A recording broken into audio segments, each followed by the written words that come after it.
gözlerinin seyrine dalmak,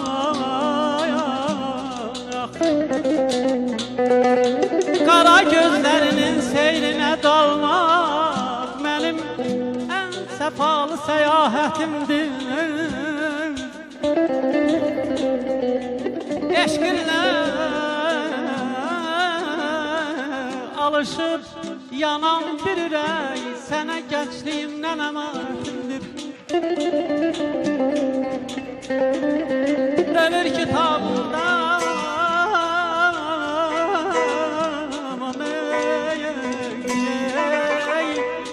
ömür kitabında kızıl sətirsən, günüme ayıma çökən ətirsən, mənə kədər deyil sevinç gətirsən, ən kiçik bəxşişin şan şöhrətindir.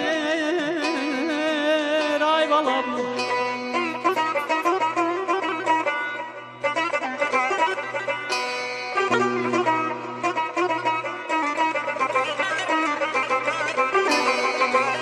gönlüm mələr gəzər az görüşəndə,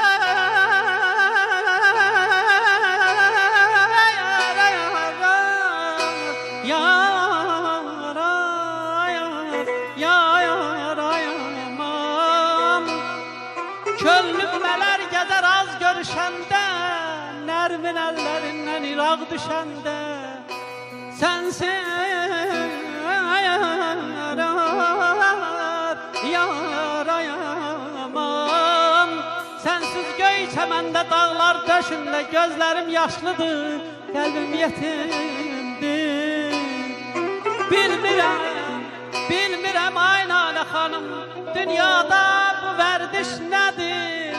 Adilə gəl, sevinç gah bəxş edir. Ayam, günlərim, aylarım köç edib gedir. Ay gözəl, ay gözəl, ay gözəl. Dünyaya yadigar məhəbbətimdir, dünyaya yadigar məhəbbətimdir. Ayam, aman aydan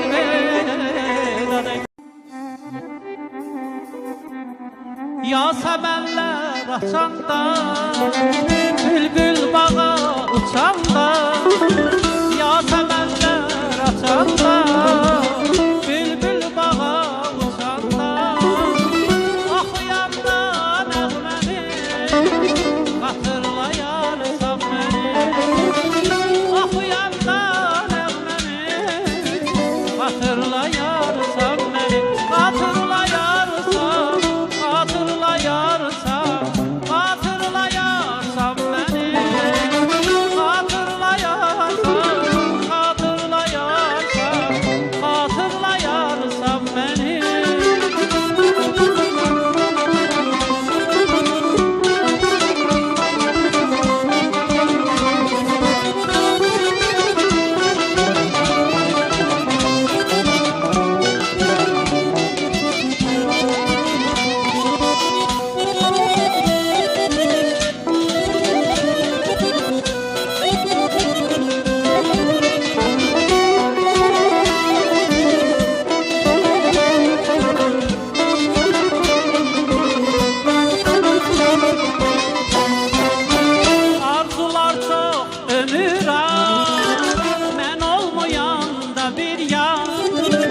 Arzular çok ömür